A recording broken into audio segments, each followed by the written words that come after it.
टाळ्यांच्या कडकडात शिव अखंड हिंदुस्थानचे कैवारी प्रबोधनकार सुपुत्र देव देश धर्म मराठी मनाचे मानबिंदू हिंदू अस्मितेचे शिरोमणी हिंदुस्थान हिंदू हिंदुस्थानचे एकमेव हिंदू हृदय सम्राट हिंदू धर्म रक्षक सरसेनापती महान नेते हिंदू धर्म रक्षक आदरणीय श्रीमान बाळासाहेब ठाकरे यांचे सुपुत्र आदरणीय माजी मुख्यमंत्री उद्धवजी बाळासाहेब ठाकरे साहेबांचा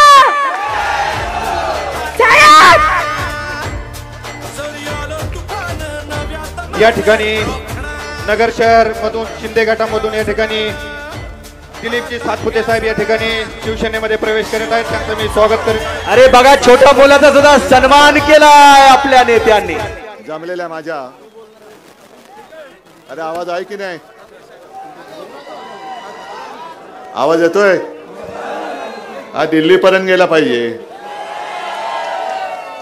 जमलेल्या माझ्या तमाम महाराष्ट्र प्रेमी बांधवांनो, भगिनींनो आणि मातांनो,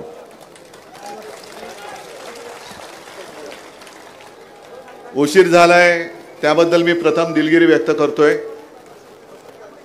आणि एका गोष्टीचा मी तर म्हणेन की ही एक वेगळ्या प्रकारची टेस्ट आहे सगळ्यांची, कारण तिकडे सत्ताधाऱ्यांच्या सभा सुरू आहेत, जेवण बिवण मस्त बिर्याणी वगैरे सगळा काही इंतजाम आहे, तरी लोक येतात, जेवतात आणि भाषण ऐकतात, निघून जातात। पण इकडे तुम्ही माझ्याकडे काही नसताना वेळ झाला तरी सुद्धा थांबलात, याला म्हणतात प्रेम।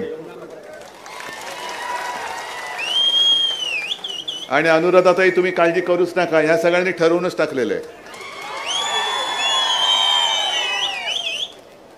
पण विशेष म्हणजे आपले घनश्यामजी आणि आपला साजन कुठे इकडे, आणि घनश्यामजी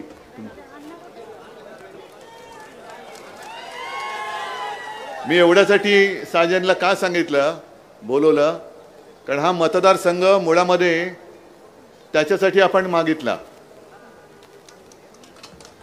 आणि याला मनाचं मोठेपण लागतं।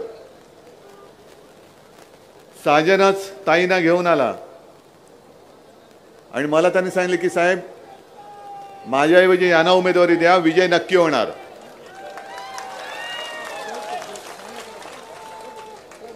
आमदारकी पाहिजे पण ती आपल्याकडे पाहिजे, मलाच पाहिजे असं नाहीये। आणि म्हणून साजन, जर आता साजन वयाने लहान आहे म्हणून अरे तुरे बोलतो बाबा, म्हणून साजन खास धन्यवाद देतोय। आणि तुमच्या दोघांनाही कुठे गेले, घनश्यामजी पण आणि थोरात साहेबांना पुढे सोडायला गेले। आता वारं आपलं आहे, आपण जिंकणार नक्कीच, पण जिंकल्यानंतर तुम्हाला वाऱ्यावर सोडणार नाही, ही ग्वाही मी तुम्हाला सगळ्यांच्या साक्षीने देतोय। ठीक आहे, निवडणूक आता एक 4-5 दिवसावरती आलेली आहे आणि ही सगळी जी काय मध्ये मध्ये नाटकं आहेत, म्हणजे मला असं वाटतं की माझी बॅग ही ऑटो चेकिंगवरती टाकलेली आहे। उद्धव ठाकरे दिसली का बॅग चेक कर। पण मी पहिला व्हिडिओ एक टाकला, आज पण घेतलेला आहे, मला पण बरं वाटतं, थोडी माझी हौस भागायला मिळते की फोटोग्राफी जी आता करू शकत नाही ती फोटोग्राफी मी परत करू शकतोय। पण एक गोष्ट तुमच्या लक्षात आली असेल की माझी बॅग तपासल्याचा व्हिडिओ संपूर्ण देशभर गेल्यानंतर बाकीच्यांच्या भाषणाला ज्यांना प्रसिद्धी मिळत नाही ते सुद्धा करायला लागले, अहो माझं तपासा, माझं तपासा, माझं तपासा। म्हणजे माझं तपासा म्हणजे काय की माझं तपासलं म्हणजे बॅगडं काय असेल ते का मी पण टीव्हीवर दिसेन, म्हणून ते आता बॅगा चेक करून घेत आहेत। पण एक मुद्दा म्हणून तुम्हाला सांगतो, निवडणूक आयोगाला सुद्धा एक सूचना पत्र जारी करावं लागलं। आजपर्यंत असं कधी केलं नव्हतं। माझं सामान तपासायला काहीच हरकत नाहीच आहे। माझ्याकडे मी पैसे देऊन जर का माणसं आणायची असती ना तर ही माझी रक्तमासाची जीवाला जीव देणारी माणसं ही पैसे न देता पैसे न घेता इकडे आलीच नसती. आणि मग त्यांनी आज एक सूचनापत्र जाहीर केले, त्याच्यामध्ये एक पंतप्रधान वगळले तर बाकी सगळ्यांना हे कायदे लागू आहेत. माझा आक्षेप इकडेच आहे. माझं म्हणणं, पंतप्रधानांची बॅग सुद्धा जर ते प्रचाराला येत असतील तर तपासली गेलीच पाहिजे. ह्याला म्हणतात लोकशाही. कोण आहेत ते? देशाचे पंतप्रधान आहेत तर त्यांनी लाल किल्ल्यावरनं भाषण करायचं. आमच्याकडे येत आहेत, राज्यामध्ये जात आहेत, लोकसभेला आमच्या गल्लीबोळात फिरले, लोकांनी रस्त्यावरती आणलं. मग जर प्रचार करायला मी माझ्या पक्षासाठी फिरतोय, प्रधानमंत्री देशाचे एका पक्षाच्या उमेदवाराचा प्रचार करायला येत असतील तर त्यांची सुद्धा बॅग तपासायला हवी की नकोय? मग माझ्यात आणि त्यांच्यामध्ये फरक काय? मी माझ्या पक्षाचा अधिकृत प्रमुख तरी आहे, तुमचा अध्यक्ष वेगळा आहे. मग तुमचा तो अध्यक्ष नड्डा, आता त्यांची बॅग तपासताना फोटो येईल, कारण त्यांना पहिल्यांदा जी काही माझ्या बॅग तपासणीचा व्हिडिओ आला, सगळं वातावरण उलट झालं त्यांचं, आणि आता ते पण उलटे होणार आहेत. तर ही सगळी दडपशाही चाललेली आहे. त्या दडपशाहीच्या विरोधात आपण उभे राहिलेलो आहोत. मी खास धन्यवाद देईन थोरात साहेबांना, फौजिया खान पण येऊन गेल्या, त्यांना पण धन्यवाद देईन. पण आता तुम्हाला कळेल आपलं कोण आणि आपल्यात घुसलेले शकुनी मामा कोण. ही शकुनी मामांची काही अपशकुनी मांजरं ज्यांना स्वतःची पडलेली आहे, त्यांना महाविकास आघाडीचं सरकार येऊ नये असं वाटतंय, ते बंडखोरी करून आपली मतं फोडायचा प्रयत्न करणार आहेत. हे तुम्हाला मान्य आहे? मग इथला खासदार कोण? लंकेनं सुद्धा निलेश तर आपला होताच एकेकाळी, म्हणजे शिवसेनेचा.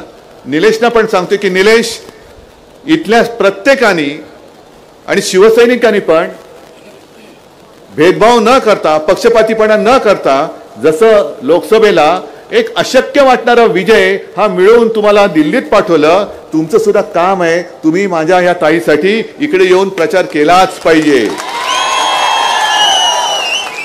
कारण निवडणुका येत असतात, निवडणुका जात असतात, पण निवडणुका उमेदवाराचं आयुष्य बदलतं, ठीक आहे, कारण यांच्याकडे खोक्याने राशी लागलेत, कोण? जे गद्दार झालेत ते, त्यांच्या. पण या निवडणुका ज्या आहे हे तुमचं आयुष्य ठरवणारी निवडणूक आहे. मध्ये जर का अपक्ष म्हणून कोणी, मी बंडखोरी म्हणतच नाही, गद्दारी, ते अपक्ष कोण आहेत ते सुद्धा गद्दारीच करतायत, तुमच्याशी गद्दारी करतायत. आज आपण स्वाभिमानाने आपला महाराष्ट्र उभा करायला निघालेलो आहोत आणि त्याला तुम्ही अपशकुन करता आहात. अरे कुठे फेडाले पाप? आज इथे माझ्या माता भगिनी आलेले आहेत, अनेक शेतकरी दादा आलेले आहेत. प्रश्न तसेच आहेत.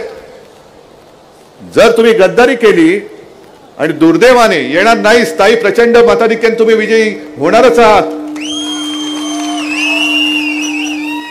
पण आपल्याला अडथळे आणण्याचं काम जर हे करत असतील तर मग मात्र ही गद्दारी तुमच्याशी होते.